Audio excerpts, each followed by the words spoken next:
In 1963, Saigon sounded different at dawn than any other city I've ever known.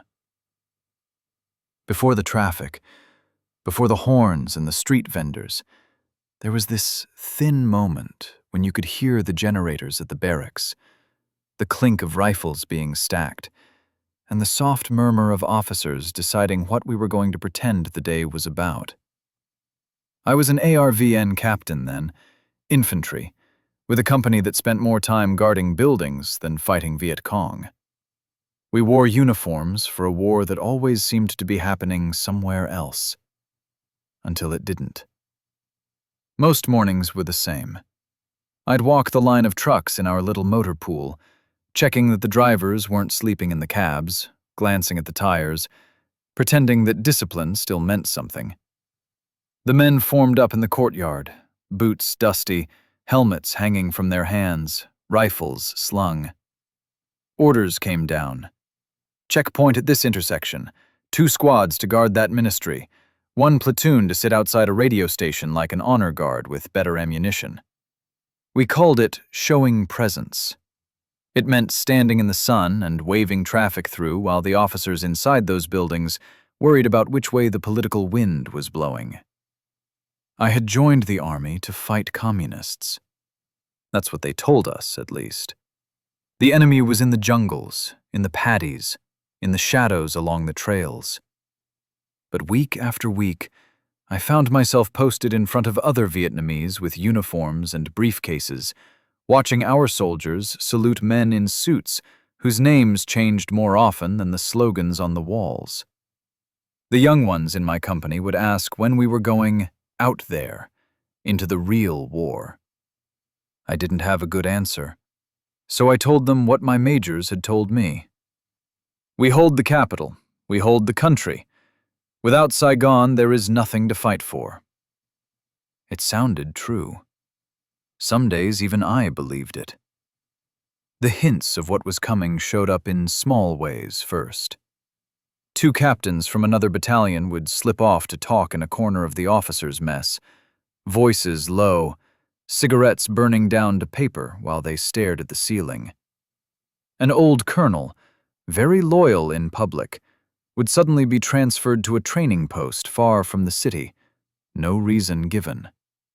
New faces appeared at brigade headquarters, men with sharp haircuts and softer hands, wearing civilian suits but speaking to generals like equals. They didn't salute anyone. The rumors went ahead of them. Another change, another correction, another set of promises that this time we would have unity. On the parade ground, we drilled like everything was normal. At the armory, it was not. Someone up the chain ordered a routine ammunition check, then another one a week later.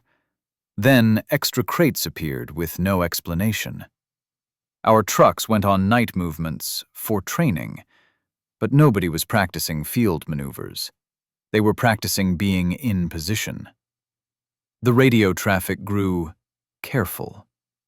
Fewer jokes on the net, more calls cut short when a new voice came on. You could feel people listening who hadn't been listening before. And then there were the Americans. They liked to use the word advisor. It sounded harmless, like a school teacher. We had one attached to our regiment, a major with polite blue eyes and a notebook always half full. He rode around with me sometimes, sitting in the jeep, smiling at the checkpoints like a tourist pretending not to be. "How are your men feeling, Captain? Morale holding up?" he'd ask, like we were talking about the weather. "Any concerns about loyalty? About the government?" He never said which government. I noticed he always seemed to know about transfers and promotions before our own staff did. When I asked him once if Washington knew what was happening here, he gave me that American smile that showed no teeth. "We're observing very closely," he said. "We want stability, just like you." The thing about Saigon back then was that you could feel 2 realities at once. On the sidewalks, Women in Ao Dai moved like the city would last forever. Vendors shouted. Boys raced bicycles past French cafes. In the barracks, we counted grenades twice and made sure the tanks had fuel, even though they weren't scheduled for any exercise. Men I'd known since the academy started asking careful questions. If there were changes, sir, where would we stand? I'd give the official answer. We stand with the Republic. We followed the chain of command. I said it because it was my duty. I said it because I didn't want them to hear the doubt in my own head. The last week before it happened, the air itself felt tight. We were ordered to guard a ministry we'd never cared about before, given sectors of fire in streets we'd driven through 1,000 times. Tanks from another unit moved for maintenance, closer to the palace. Every officer I spoke to had a different story and the same look in his eyes, like a man checking the exits in a crowded theater after someone smells smoke. Everyone pretended we were preparing to fight the enemy out in the jungle. In Saigon, the jungle was already inside the barracks. The morning the city changed sides didn't sound like Saigon. It didn't start with roosters and vendors and bicycle bells. It started with a dull, distant whoomp that shook the glass in my barracks window, and then the slow, grinding roar of engines where they didn't belong. For a few seconds I lay there, trying to make it thunder in my head. Then another blast hit closer. The light bulb over my bunk swung on its wire, and somebody shouted my name in the corridor. I was on my feet before my eyes were fully open, pulling on my shirt and boots, pistol belt hanging crooked on my hips as I ran toward the radio room. You could hear the panic before you could make out the words. The net was a mess. One voice, too calm, saying, "All units hold positions. I repeat, hold positions." Another, from a battalion we knew was closer to the palace, cutting in with, "Armored movement on Tong Nyet. We are taking fire from unknown elements." Someone else, breathless, yelled about securing ministries, about supporting corrective action. No one said the word coup, but it was hanging between every transmission like smoke. I stared at the wall map. The same intersections we'd trained around all week were suddenly lit up in my head. I gave the only order I could live with. 1st and 2nd platoons, full kit. Vehicles in 10 minutes. 3rd platoon holds the barracks. The lieutenant beside me whispered, "Sir, which side are we on?" I didn't let myself hesitate. We're on the side of the Republic. We hold what we're told to hold. Even then, it sounded thinner than I wanted. We rolled out of the gate in a column of trucks and one old Jeep, engines low, like they were trying not to wake the city. But the city was already awake. The main boulevard, usually jammed with scooters and cyclos, was scattered with abandoned bicycles and a few brave taxis hugging the curbs, trying to pretend this was just traffic. At the first big intersection, we saw them. Our tanks. M41s. Hulls broadside across the road, turrets pointed toward the government quarter. Behind them, ARVN soldiers crouched behind sandbags and wrecked cars, helmets low, rifles aimed at... what? I couldn't tell. Up the street, on the steps of a ministry building, another group in the same uniforms was setting up a machine gun facing back toward the tanks. Same flag on both sides. Same boots. Same language. No labels saying loyal or rebel. I ordered my driver to slow, then stop behind the cover of a tram car that never finished its route. Civilians who'd misjudged the morning were trying to melt into doorways, hands full of groceries and briefcases. A woman tugged her son by the sleeve, pulling him behind a column just as the first serious burst of automatic fire ripped down the street. It was shockingly short and brutally close. M1s, carbines, maybe an M60, hard to tell. Glass blew out of a police station window at the far end of the block, chips of plaster jumping from the walls. One ARVN soldier on the steps spun backward and disappeared from view. Another, on our side, dropped to a knee and fired back toward the same building, jaw clenched, finger tight on the trigger. It took me a second to realize we were watching ARVN shoot at ARVN. I yelled for my men to dismount, to take cover behind the trucks and the low walls. For a moment, nobody moved. Not because they were cowards, but because none of them knew who we were supposed to be fighting. Then training took over, and they spilled out, hugging fenders, sliding into doorways, watching my hands for the next order. That's when the American Jeep nosed in from a side alley, like this was all some regrettable traffic jam. Two advisors, flak vests over clean uniforms, helmets unstrapped, one with a radio pressed to his ear. The senior one hopped down and ducked toward me, only half bending as a round smacked into the stucco above us and sent dust into his hair. "Captain, good to see your company deployed. Situation's fluid.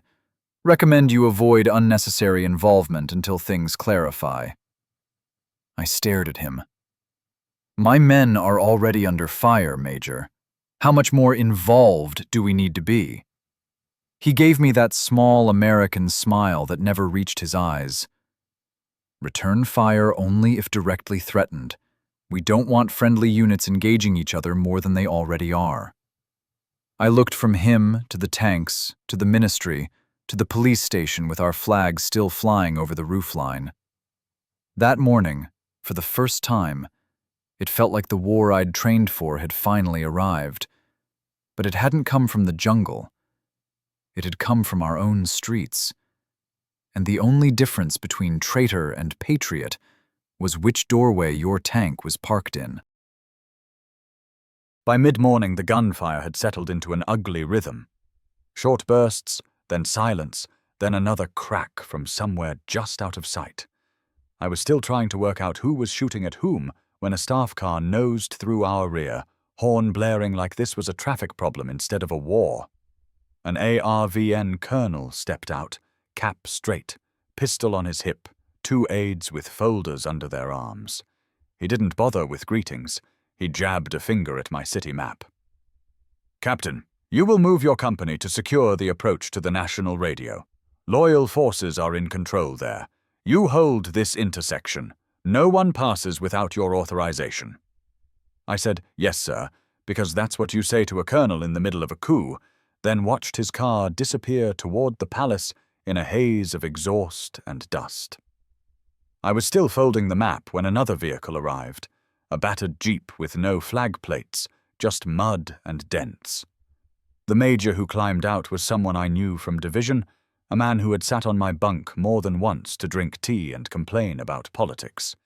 He didn't salute, just took my elbow and walked me a few steps away. "I heard you've been told to support the radio," he said quietly. "Be careful where you stand today, my friend." I asked what he meant, and he looked around, even though the only ones close enough to hear were my own men. "The president is finished. The generals around the palace are finished with him. The ones with tanks near the station are the future. If you plant your colors on the wrong corner, you go down with the old regime." I asked him if that was an order. He shook his head. "I'm advising you. History will remember who helped save the nation." Then he climbed back into the jeep and was gone as quickly as the colonel had been. For a moment I just stood there in the street with the map open, listening to two different governments fighting for space in the same radio. One calm voice called for loyalty to the president and resistance to illegal actions. Another, just as official, urged the army to correct past mistakes and restore true authority. Neither said the word coup. Both claimed the flag. On a lamppost, someone had slapped up a fresh leaflet praising an armed forces council. On the wall behind it, a torn poster with the president's face fluttered in the hot air. Doing nothing started to feel like its own kind of decision, so I gave the order and we moved. First platoon in the lead, trucks rattling over broken glass, my jeep in front, antenna whipping over our heads. The intersection the colonel had pointed at turned out to matter enough that someone else wanted it too. Another ARVN company came in from the opposite direction at almost the same moment we did, men dusty and tense, rifles already at their shoulders. For a long second, we just stared at each other across an empty stretch of pavement. Civilians were pressed flat into doorways on both sides. A bicycle lay on its side in the middle of the street, wheels still slowly turning. No one called out. No one smiled. I don't know who fired first. One shot cracked, then another, and suddenly the air between us was full of dust and splinters. My men hit the ground and fired back, because that's what soldiers do when someone shoots at them. Bullets chewed into plaster. Glass exploded from a shop front. A man in a white shirt tried to run with a child in his arms and fell just short of the far curb. We finally managed to shout and wave ourselves into a ceasefire after what felt like an hour and was probably less than 5 minutes. Both sides pulled back behind cars and doorways, pretending we hadn't just been trying to kill people wearing the same uniform. One of my youngest soldiers slid in beside me, breathing hard, eyes too big. "Sir," he asked, "who is the enemy today?" I looked at him, at the smoke, at the little red X I'd scratched on the map. I told him the only answer I had left, that our enemy was whoever tried to take the ground we'd been ordered to hold. Only later did I understand what that really meant, that by facing our guns one way and not the other, I'd already chosen which history someone else would write us into. We reached the choke point in a cloud of our own dust. It was a broad junction 2 blocks from the radio station, a little plaza with a few sad trees and a row of shops on one side. In peacetime, it sold noodles, newspapers, lottery tickets. That morning, it was where someone had decided the future of the country would bottleneck. I put one truck across the narrowest street as a barricade, sent a squad to sandbag the corners, and pushed a machine gun team into a tailor shop whose windows faced the approach from the palace. 2 men scrambled up onto a balcony with rifles, lying flat behind a stone balustrade that still had bullet scars from the last time we changed governments. We didn't have time to think about the irony. The radio on my hip hissed with half orders and rumors. Loyalists advancing from the south, reform forces consolidating, elements of the airborne somewhere in between. None of it changed the fact that we were sitting in the middle of Saigon waiting to be tested. The test came in steel. We heard the tank before we saw it, the grinding metallic growl echoing between the buildings. Then it appeared at the far end of the boulevard, an M41 shouldering its way around a corner, turret already rotated toward us. Infantry flanked it, ARVN uniforms like ours, moving from doorway to doorway, rifles low. Someone shouted that they were loyalists, someone else that they were rebels. I didn't have time to check which general they toasted in the mess. I shouted for the men to hold fire until the tank laid its gun and made the decision for us. It didn't aim at us. It aimed past us, at a government office building on our right where another ARVN unit was dug in. The flash from the muzzle lit up the street. A second later, the shell punched into the second floor and blew out half the facade. Papers and glass and one small human shape tumbled into the air together.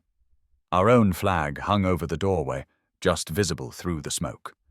An ARVN tank had just fired on an ARVN building while ARVN troops watched from both sides of the street.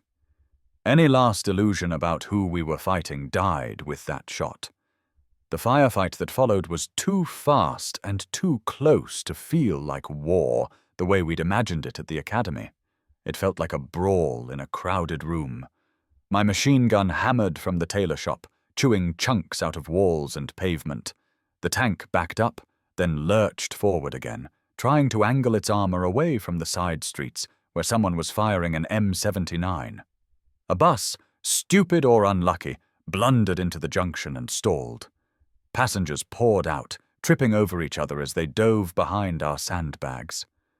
A family from the building that had been hit tried to escape down the stairwell, coughing, the father carrying a suitcase and dragging his son. They got halfway across open ground before rounds stitched the pavement at their feet, and they dropped everything to crawl. Street vendors who hadn't cleared out in time were now huddled under their own overturned carts, wheels spinning inches above their heads. At one point, I saw movement in a side alley and swung my rifle up, sights settling on a figure leading a squad toward our flank. For a heartbeat, the world narrowed to that face. It was a man I knew from the academy, a year behind me, the one who used to share cigarettes and grumble about exams. His helmet was tilted back just enough for me to recognize him. He saw me at the same time. We held each other in our sights for a long second that probably wasn't long at all. Neither of us fired. Someone else did, from a different angle, and the moment broke in a shower of brick chips. His squad pulled back into the alley. Mine pressed tighter into our positions. We kept shooting, but I never aimed directly at him again. By afternoon, the worst of it was over. The tank withdrew toward the palace, trailing smoke, infantry melting away with it. Our intersection was still ours, if you could call a place full of shell casings, shattered glass, and 2 covered bodies. Ours. Someone had already sprayed new words on a nearby wall in fresh paint. Armed forces save the nation. No one cheered. We took the intersection and held the gate, just like the orders said. It didn't feel like winning a battle. It felt like surviving a family argument with live ammunition. The new government arrived first as a voice on the radio. We were still sandbagged at that battered intersection when a different announcer came on, more confident, less formal. He declared that the Provisional Military Revolutionary Council had taken control to save the nation from corruption and weakness. There were the usual phrases about unity, discipline, and renewed effort against the communists. No mention of the bodies still cooling on the streets, no mention of the men we'd shot at who wore the same uniforms we did. As he spoke, a sergeant from the rear detail quietly took down the president's portrait from our company office and leaned it against the wall, face turned inward. 2 days later, they called the officers to a meeting at division headquarters. We filed into a long room that smelled of sweat and cigarette smoke, the walls bare where posters had hung just a week earlier. At the front, a general I barely knew sat at a table with a stack of papers and a list of names. One by one, officers were called forward, their names checked off. Each handed a paper that told them whether they were promoted, reassigned, or temporarily relieved pending review. Some walked out with tight smiles and new titles. Others left without meeting anyone's eyes, clutching envelopes that felt heavier than their rank. A few names were read, and no one stood up. The clerk simply drew a line next to them and moved on. It was in that room that I heard about my old mentor. He'd been a battalion commander who taught me more about soldiering than any academy instructor, the man who once told me the hardest part of our job would be choosing which orders to obey. Someone leaned close and whispered that he'd backed the wrong general, stayed loyal to the palace too long. Officially, he was under investigation. Unofficially, word was he'd shot himself in his office before anyone could arrest him. No one believed the official story, but no one said otherwise out loud. His name wasn't on the promotion list or the reassignment list. It just wasn't there at all. When my turn came, they called me up, checked my name against their papers, and told me I had shown correct judgment and courage in defense of the nation. There was a minor decoration for distinguished conduct. The general shook my hand and said I had a bright future in the new order. I thanked him, because that's what you do, but the words tasted like metal. Whatever I'd done at that intersection, It hadn't felt like defending anything except a patch of pavement and my own skin. Outside, Saigon tried to pretend nothing had happened. The noodle sellers were back at their corners, ladling broth under walls pocked with fresh bullet scars. Street kids chased each other past blackened bus stops. Men in suits stepped around dried blood on the sidewalk without looking down. Posters of the old leader vanished overnight, replaced by new ones with different faces and the same slogans. If you'd arrived that week with no context, you might have thought the city was just noisy and careless, not bruised. One evening, back at the barracks, a young private from my company asked to speak with me. He stood in the doorway, cap in his hands, eyes fixed on a spot over my shoulder. He told me his uncle, who'd worked in a minor government office, had been taken from his home in the middle of the night. No warrant, no explanation. The men who'd come for him wore the armbands of the same revolutionary council we had fought to put in power. The private didn't ask me to fix it. He just wanted me to know. When he left, the silence in my office felt heavier than any decoration. They told us we had helped save the Republic, that we had cut out a sickness so the body could live. Standing in that hallway full of closed doors, listening to names that would never be called again, it felt less like healing and more like we had just signed our own receipt for what came next. I'm an old man now. My knees complain when I climb stairs. My hands shake when I pour tea, and my grandchildren know Saigon as a place from my stories more than from anything real. I live far from there now, in a small apartment above a shop, in a city where winter actually feels cold. The war sits on a shelf in my living room. A few yellowing photographs, a folded flag, and a stack of books written mostly by people who weren't there the way we were. One night I was flipping through channels and stopped on a documentary about political instability in Southeast Asia. That's what they called it. Grainy black and white footage of tanks rolling through a city I knew too well, soldiers crouched behind cars, smoke drifting across a wide boulevard. They freeze-framed one scene, and for a heartbeat, I saw my own younger self in the background, helmet askew, rifle in hand, shouting at men I barely remember now. The narrator talked about regime change and Cold War maneuvering in a calm, distant voice, as if he was describing pieces on a chessboard. I could almost smell the cordite again, hear the glass breaking and the kid in the white shirt screaming for his father. Years later, I went back.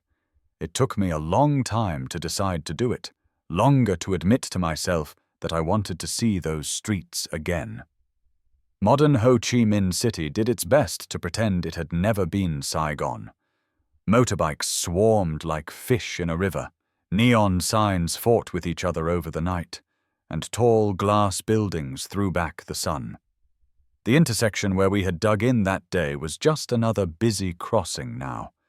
There was a coffee shop where the tailor's shop had been, and a bank where the government office once stood. I stood there, with people brushing past me, horns blaring, and tried to match the ghosts in my head to the corners in front of me. No bullet scars, no sandbags, no bus stalled in the middle of it all. Just a city trying very hard to be something else. I thought of the men I had known on both sides of that invisible line. Some died in those days and the days after. Some disappeared into prisons or re-education camps when a different flag went up over the palace in 1975. A few, like me, drifted overseas and built new lives in places where no one cared which general they had backed in 1963. When foreign documentaries talk about us now, they say ARVN loyalists, or coup forces, or supporters of the regime. Neat labels, clean and simple. They never mention the way a young lieutenant's hand shook the first time he realized his rifle was pointed at someone who had shared his cigarettes at the academy. People sometimes ask me if I chose the right side that day. I don't know how to answer that. One government fell, another took its place. Then that one fell too. The flag changed, then changed again. Each new group said they were the true heirs of Vietnam, the ones who would finally do it right. I only know that I gave orders and men moved when I spoke, that I fired rounds down streets where families lived, that I helped turn my own city into a battlefield for a few crowded days. I'm not telling you this because I want sympathy. I've lived my life. I've made my peace in the small ways a person can. I'm telling it because when people talk about wars, they reach for big words: communism, freedom, democracy, stability. They draw arrows on maps and change the colors every time a government falls. But on the ground, on that day in Saigon, it wasn't colors or arrows. It was just young men in uniforms, speaking the same language, pointing rifles at each other in front of noodle stalls and apartment blocks. On the maps, they draw arrows and change colors for each new government. I still see the same streets, the same faces, and that one day when Saigon turned its guns on itself. If you've made it this far, thank you. These stories take time to tell, and even longer to understand. You've just walked through the memories of men who were never supposed to be remembered. If their voices meant something to you, if even one line stayed behind when the sound faded, don't let it disappear. Give this video a like, share it with someone who still believes history belongs to the living, and subscribe to our channel so you don't miss the next story. Every episode here is another page, another life, another truth pulled out of the smoke. Drop a comment too, not for the algorithm, but for the conversation. Tell me what you felt, or what you remember hearing from your own fathers, grandfathers, uncles, or friends. That's how these memories stay alive. Subscribe, stay with us, and let's keep turning the pages together.